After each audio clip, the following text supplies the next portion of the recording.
Attention, citizens of Sabre Forest, this is not a test. Repeat, this is not a test. Sabre Forest is currently under attack by some kind of large creature. The physical description of the creature is as follows.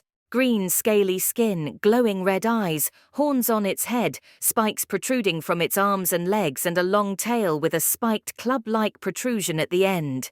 This creature also has extraordinary abilities. It can breathe radioactive, green plasma, as well as make spikes jut out from its shoulders and thighs. It can also extend 2 sword-like blades from its arms. What? What's that? I'm currently getting word that Star Fox and Star Wolf are combating the creature in their R-Wings, and the mercenaries who work for Manco are pitching in as well.